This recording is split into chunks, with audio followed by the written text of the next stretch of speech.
Good morning. It is a beautiful Monday morning here in Noblesville, Indiana. It is Monday, the 25th day of August. Kristen, we are kind of getting some cooler weather here, which is so exciting. It's a gorgeous day. I'm Mayor Chris Jensen of America's hometown, Noblesville, Indiana, joined by my good friend, a true lion chaser in her own right, Kristen Boice, the owner of Pathways to Healing Counseling. Good morning, Kristen. Good morning, Mayor Jensen. A lion chaser. A That's lion new. chaser. It's good. It's somebody whose dreams are bigger than they can even imagine. Their dreams are a bit scary. Those are true lion chasers. So we try to talk about that internally in our team about dreaming big and being a little scared of your dreams a little bit. So which actually plays right into kind of a mental health conversation, right? About dreaming big and wanting more. So we are ready to kick off another edition of Mental Health Monday again on this beautiful August morning. We're going to get into dealing with stress and some things here in a little bit. But first, before we do that, we're going to go through an exercise on breathing. But I have to tell you, Kristen, I got to start my day off in an awesome way this morning over at Noblesville High School. All the guidance counselors, all the mental health team that we have invested so heavily in from a school's perspective, we're all together this morning at the high school. And I got to thank them for all the work that they are doing, boots on the ground, and talk a little bit about what we are doing here at the city level. So I know you appreciate all the work that they do every day too. I'm so grateful for them. Yeah. They are critical in the mental health lives of students Yeah. and other team members and Yeah. faculty and staff. So It's incredible. I got to brag on them and all the great things that we are doing too. So that was a great way. Hey, before we get started on this conversation though, Kristen, why don't you lead us through a little square breathing exercise? you know I love the square breathing. I love it. My daughter was like making fun of me the other day, and then I said, "But you're doing it." She goes, "I am." So even if you get a little bit of poked fun at, I'm telling you, this is incredibly effective to get back to calm and centered. So we're going to inhale through our nose for 4. We're going to hold for another 4 seconds and release slowly out our mouths for 8. And just kind of imagine you making a square in your mind, and they call it box breathing, just so you have a visual when you're doing this exercise. And the key is to get a big, deep inhale, a big belly breath on that inhale to get maximum benefit. So let's do 2 breaths together, and we're going to put our feet on the ground. So we're grounding into our present moment and into our bodies. And I recommend, if you can, go outside, put your feet in the grass. So let's take a couple of deep breaths. A big, deep inhale through your nose, hold, and a slow exhale out your mouth.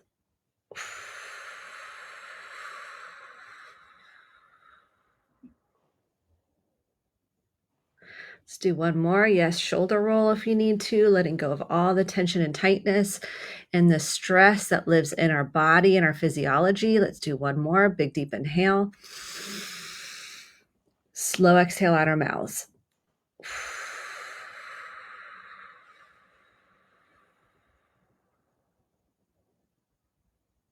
Just kind of check in and notice the difference and how you feel. And I recommend doing 5 to 6 breaths every hour or more if you can.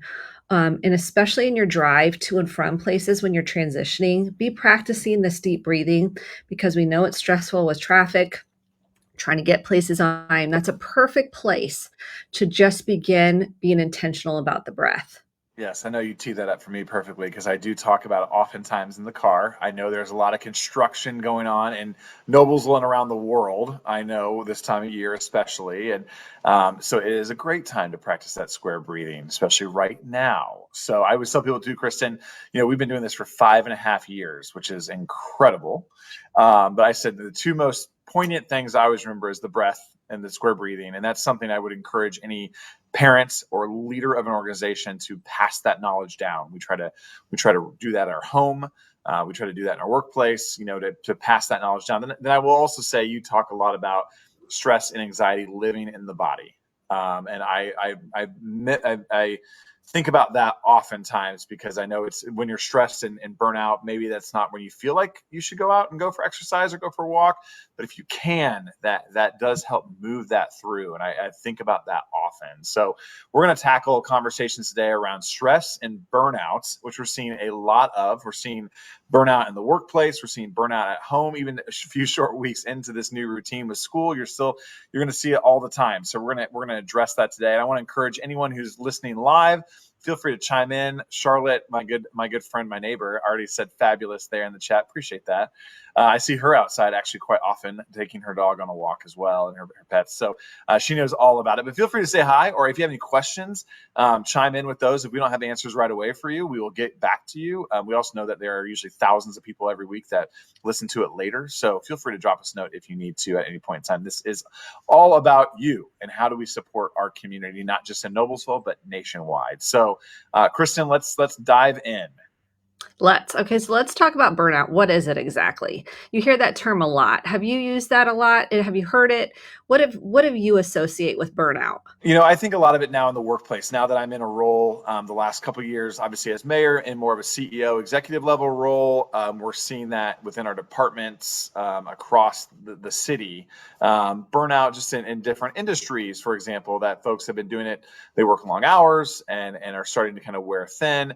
I think you're seeing burnout in terms of relationships too, and people may not call it burnout, but I'm at the age now where folks are in marriages after some time that are seeing some stressful moments, and you're raising kids, and you're kind of getting burnt out on each other at times. And again, that's probably not a term that's always used in a common theme, but you hear it all the time. Couples that are really working through those really challenging times, and it is a little bit of burnout. So I see it on both sides of the house, both on a day-to-day basis, but also within friends and their relationships. Yes, and caregivers. I see that a lot with caregivers that are they're that sandwich generation. They're trying to maybe raise their teen kids or even children and take care of their parents. And so there's a lot of burnout with caregiving. So it's a state of emotional, physical, and mental exhaustion due to prolonged stress. So it affects not only us mentally, emotionally, and physically. And I think this is one of the things that we have to start identifying pretty early. And we go, okay, how do we identify this? The emotional signs are going to be your biggest tell and your physical signs. So the emotional signs are like irritability. Let's say you're getting short and you're normally not very short. You're irritable, you're grouchy, like people like to say. You're kind of disconnected. You're going through the motions of life, but you're not really connecting or being present in the moment. These are huge. Let's say your sleep is impacted because you're up at night worrying.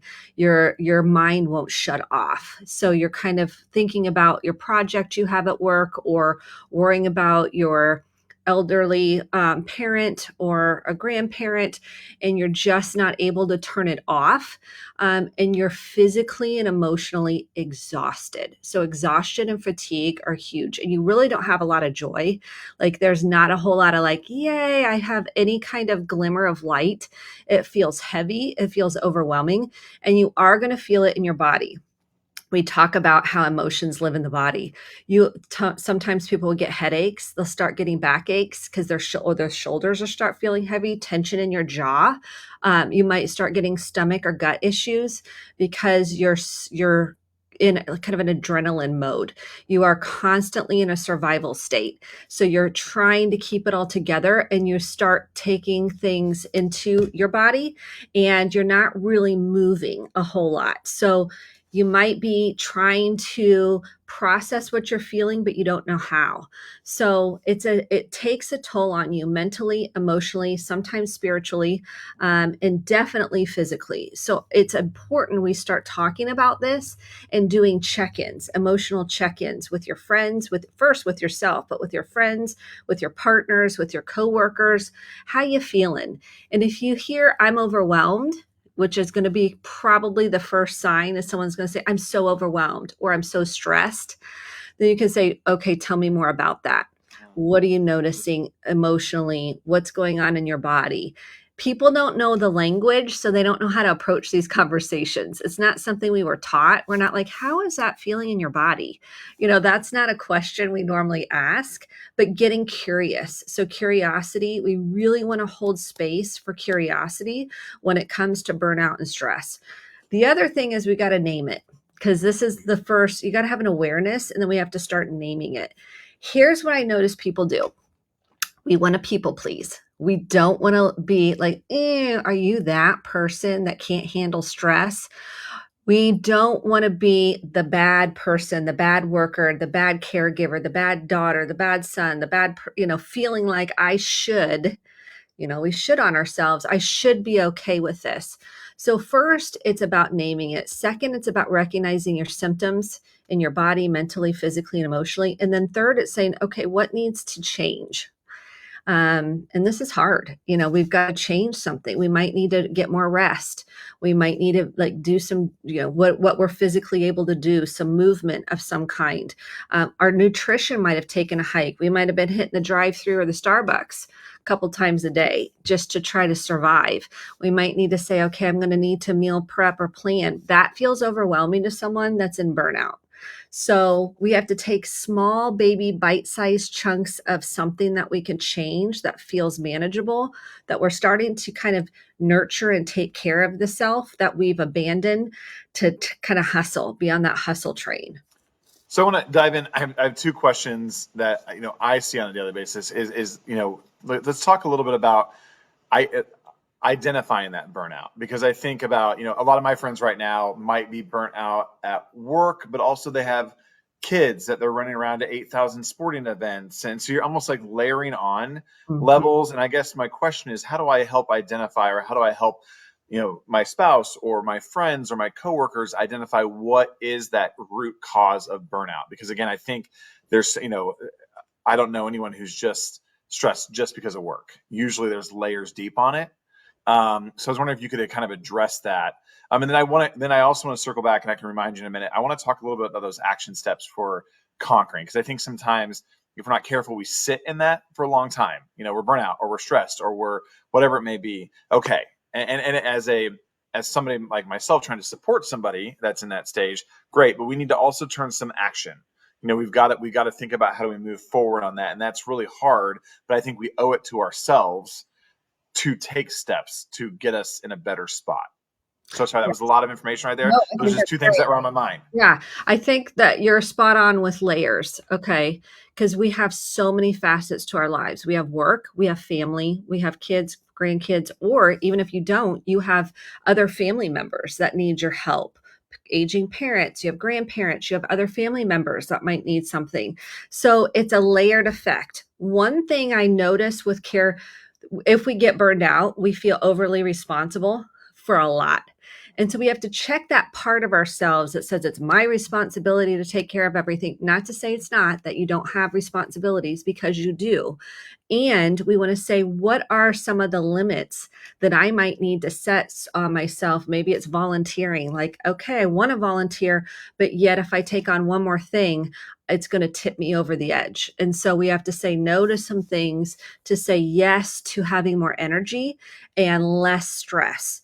And so we look at am I getting enough sleep? Okay. I know this is so big. If you're not getting enough sleep, you're more likely to head towards burnout, and your stress is going to live in your body. Sleep is essential. So I'm looking at how much caffeine are you consuming? How much alcohol are you consuming? How much are you consuming social media at night? We're all guilty of doing this doom scrolling. And how much is that affecting your burnout? Because you're not really replenishing anything. It's actually draining you. And so I'm looking at some of those things. Nutrition, like, okay, am I able to have enough energy to kind of get through my day? Because that affects how you're emotionally going to cope. Are you in fight, flight, freeze, or fawn? Fawning's that people pleasing part that says, I got to be everything to everyone. And that's a learned role. So if we want to go real deep, I'm also looking at family of origin work. What was your role in the family? Were you the kind of parentified child that had to take care of everything and take on a lot more? Maybe you had to watch your siblings. Maybe you had to kind of cook all the meals or do a lot at home. That's going to lead to burnout at a very young age. So I'm also looking at what role did you play in your family system, not to blame, but to create some insight in what might you be taking forward into your current life. So if you are the hero of the family, chances are that's a role you're going to keep taking on, and you're going to take on more than you can manage. Now, there's life circumstances where it's beyond your control. Okay. Things happen. You've got to caretake someone. You've got to get the kids here and there. And so you've got to have a routine. You've got to have a schedule, and you might need to ask for help. And that's hard. That's vulnerable to ask for help, or say, I'm not going to be able to do everything. Let's sit through the calendar and let me see let's go through who's doing what. And then here's what I might not be able to do. And would you be willing to take that on? These are vulnerable conversations. So to your point, it's layered. It Yeah. looks like it's about maybe the current stress you have in your life, but what else is driving that underneath it? And so do we have trauma that's unprocessed? Do we have, again, some childhood roles that you're carrying into today? Do we have this kind of, are you operating on adrenaline and that could be a trauma response? And are you afraid to say no? There's many variables that really contribute to burnout and stress. And we have to be open to exploring those parts of ourselves that we might have buried or suppressed. Mhm. Mhm. And that's what, yeah, I think that openness is hard, right? That's a hard thing to identify. So talk a little bit about those action steps a little bit more. I think, again, we kind of get stuck in social media plays into this, right? There's all sorts of memes and reels and all those things that help us identify what we're sitting in, which is great. But then what obligation, maybe that's not the right word, but what are those action steps and what should we hold ourselves accountable to maybe on how to move the ball forward? Couple of things. One, I'm going to go to a radical way to present this. It's maybe a little different. I would say the number one thing is radical ownership of where you are, because what I see when couples come in or individuals, part of what we're working on is doing some self-reflection on how did I get here? How did I get to this place? And we often will see, well, I'm scared to say no. I didn't really have a voice. I was scared to tell, like, really honestly how I felt. And they take that into relationships and couples, not saying how they really feel. And then they take this into the job and then they're afraid something bad's going to happen. And we really work on being able to take kind of an inventory of what am I bringing to the table, because that's something we can work on. We're powerless over some things outside of ourselves, but that's where I can hold some of the self-reliancy to say, okay, what can I work on? That's first. Second, maybe is processing. I'm big into processing. We got to talk about it. And so maybe that's talking to, a therapist. Maybe that's going to a group. Maybe that's talking to a friend, or just starting to name how you're feeling with somebody. That's a big step for many, many people, because in family systems, we weren't allowed to share how we really felt. And so we're taking that with us and internalizing it into the body. And the next thing is, I really believe to tackle burnout, we really need to decide what can we handle and what can't we handle. And this is hard. Like, what is too much and what am I going to have to say, this is my capacity and I don't think I can take on anything else. And that I'm at max. I love to say I'm at max capacity. Like, this is what I can and can't do, which is harder in a job. And so we have to kind of finesse how we're going to go about communicating these things. And I work a lot with how to communicate in an effective way. And we love the acknowledgement sandwich. So we say, I love this job. And maybe you don't, but I really, really am grateful for the opportunity to work here. And you don't say but, because that's like taking an eraser. And I'm trying to figure out my capacity in this project. I'm excited about it. And these are the elements that I can do well. And these are the elements we might need to delegate or sub out, or I'm making this up. Yeah. And I'm welcoming your feedback and I'm always willing to grow and learn. Boom. Well, and I found, even in the workplace too, and especially like in personal relationships, that asking for help is really hard. That acknowledgement sandwich is really hard. But I think as humans, we are wired to want to help. And so I think, if you're willing to verbalize it, the other person sometimes just needs to know where you stand. We can't read minds. I always say, I can't read your mind. I was talking to some constituents this weekend that were upset about something, and what was I going to do about it? And I said, I appreciate that. I didn't even know this was an issue. I can't fix or help solve what I don't know about. You know what I mean? So I think in a way we owe it to ourselves and those around us that can control some of this burnout, to verbalize that. Is that a fair statement? It is huge. And that's communication. And this sounds so cliche and people are like, blah. It literally is the key to working through stress, burnout, relationship issues. We didn't learn how to do that effectively and I'm not blaming anybody, but we didn't. And so we don't know where to start. We don't know how to approach the conversation because we're so afraid of upsetting someone, something bad happening, they're getting mad, we're hurting someone else. And what we do is we end up stuck. So a lot of people are like, I'm so stuck. I'm like, okay, where do we have the pitfalls that we haven't told anybody? We haven't communicated anything. And that's scary to start but I will tell you, it's freedom and liberation once you learn how to start doing it. It is the key to getting unstuck. No one else is going to solve it for you, but you're empowering yourself to be an advocate for yourself in a healthy way. You're not coming unglued. You're not yelling and screaming at somebody. You're doing it in a centered, responsible, authentic way.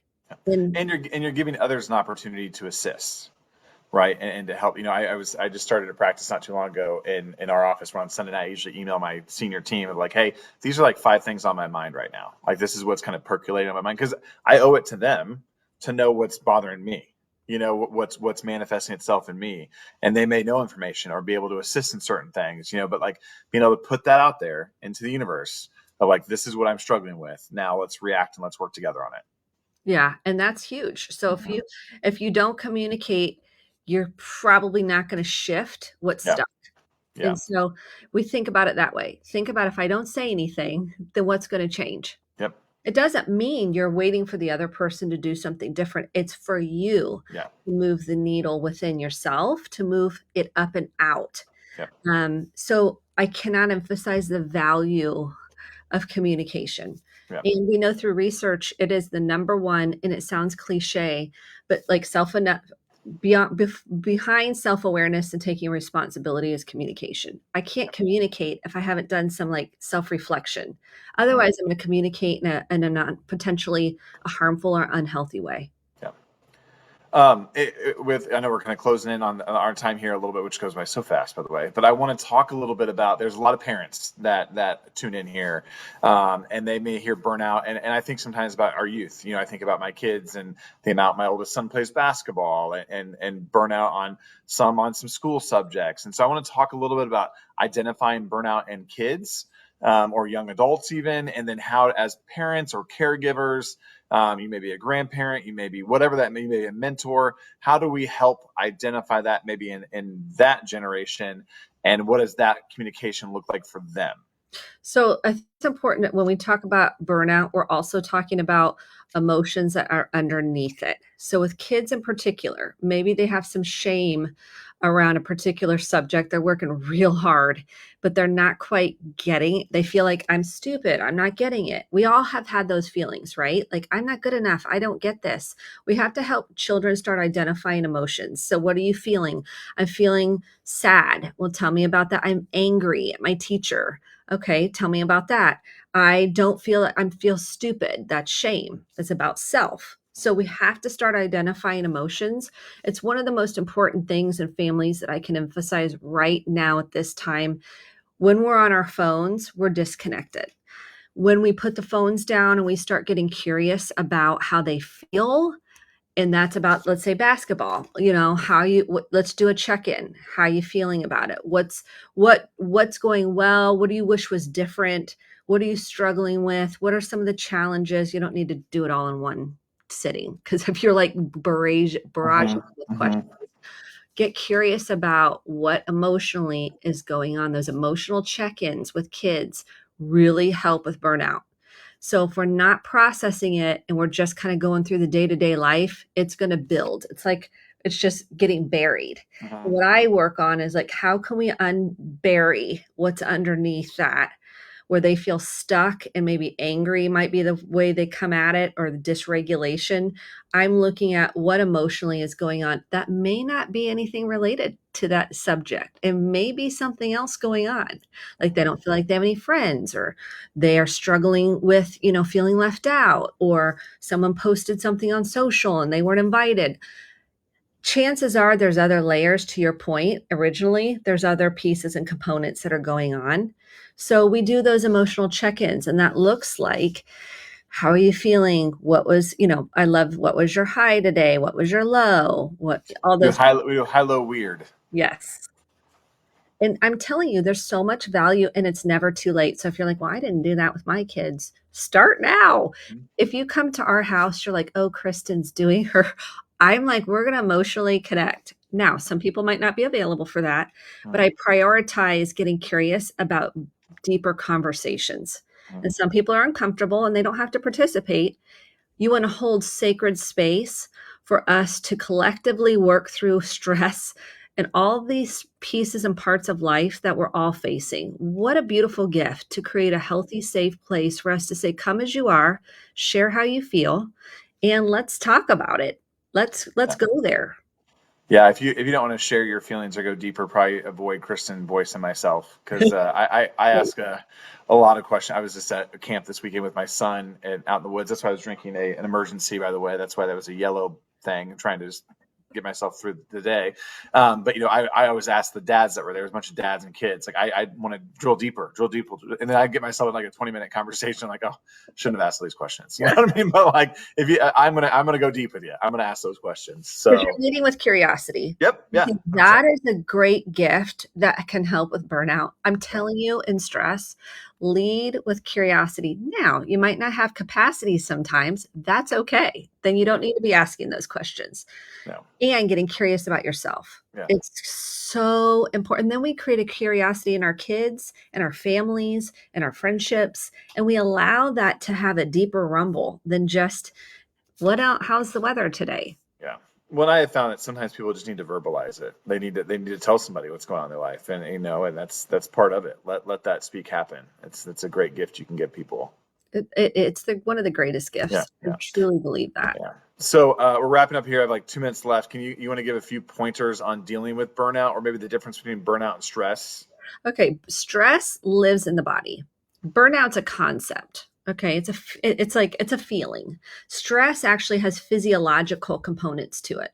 So if stress impacts the body, we know this. I mean, people that are, marathon runners and they're doing all these things, but then they have physical ailments. Yes, there's genetics and other factors. I'm not saying it's a black and white issue, but what I'm saying is stress lives in the body. And so physiologically, we need to pay attention to our bodies. It's a tell. I have a friend that when her eye gets a certain way, she knows she's stressed out, she's not eating correctly. She knows that her body's giving her information. Pay attention. Stress lives in the body. That's what I want to emphasize.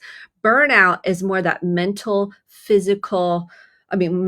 emotional exhaustion, and where you're like, I don't find purpose and meaning in my life. I don't find purpose at work.